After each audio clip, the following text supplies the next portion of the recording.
নমস্কার, আমার ভুরিভোজ চ্যানেলে সকলকে স্বাগত জানাই। Welcome to my channel Bhurivoj. আমি আজকে বানাবো গরমে খাওয়ার উপযোগী পাবদা মাছের হালকা পাতলা ঝোল সবজি দিয়ে। তার জন্য পাবদা মাছটাকে আগে নুন মাখিয়ে রেখেছিলাম, 20-25 মিনিট আগে নুন মাখিয়ে রেখে দিয়েছিলাম। এবার একটু হলুদ মাখিয়ে নিয়েছি ভাজবার আগে, ভালো করে হলুদ মাখিয়ে নিলাম। আর সবজির মধ্যে এখানে লাগবে পেঁপে, আলু লাগবে লম্বা করে কেটে নিয়েছি, সজনে ডাঁটা আর এমনি ডাঁটা শাকের ডাঁটা নিয়েছি, চেরা কাঁচা লঙ্কা আর পটলগুলোকে এভাবে লম্বা করে কেটে নিতে হবে। চাইলে এর মধ্যে ঝিঙে অ্যাড করা যেতে পারে। এবার আমি মাছগুলো ভেজে নেব। কড়াইতে সর্ষের তেল গরম করে মাছ দিয়ে দিয়েছি। মাছটা দেওয়ার আগে অবশ্যই দেখে নিতে হবে তেলটা খুব ভালো করে গরম হয়েছে নাকি। একদম ধোয়া উঠতে শুরু করলে তখন ফ্লেমটা একটু কমিয়ে দিয়ে মাছটা দেব।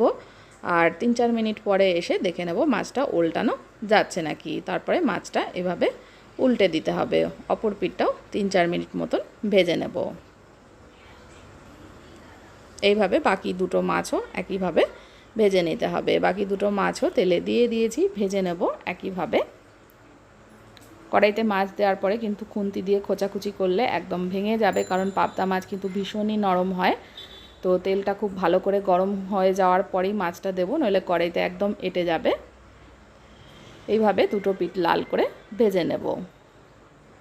ভাজা হয়ে গেলে মাছগুলো একটা থালায় তুলে নিচ্ছি। কড়াইতে যেটুকু তেল রয়েছে তার মধ্যে আমি ফোড়নে দিয়ে দেব সাদা জিরে বা গোটা জিরে। জিরেটাকে ভেজে নেব। ভেজে দুটো চেরা কাঁচা লঙ্কা এর মধ্যে তেলে ফোড়নে দিয়ে দিলাম। এবার বাকি সমস্ত সবজিগুলো এর মধ্যে দিয়ে দিচ্ছি। সমস্ত সবজিগুলো লম্বা করে কেটে নিয়েছি। এর মধ্যে ঝিঙেও অ্যাড করা যেতে পারে। এরকম ঝোল কিন্তু গরমকালে ভীষণ ভালো লাগে খেতে, আর ভীষণ হেলদিও।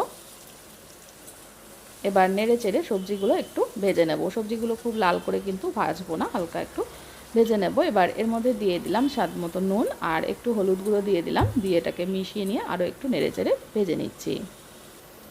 এবার এর মধ্যে দিয়ে দেব আদা কাঁচা লঙ্কা বাটা, আর সামান্য একটু চাইলে টমেটো বাটাও আপনারা ইউজ করতে পারেন এর মধ্যে।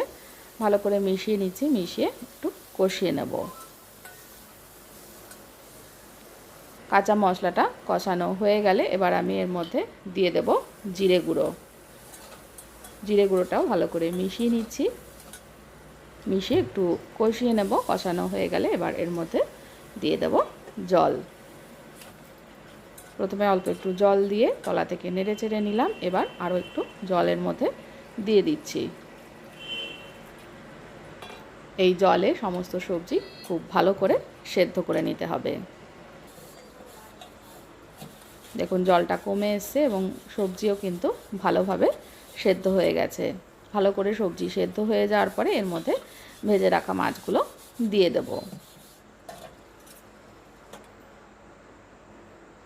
ঝোলের মধ্যে মাছগুলো একটু ডুবিয়ে নিয়ে 1-1.5 মিনিট মতো ফুটিয়ে নেব। তবে বেশিক্ষণ ফোটাবেন না, মাছ নরম হয়ে গেলে কিন্তু খেতে ভালো লাগবে না।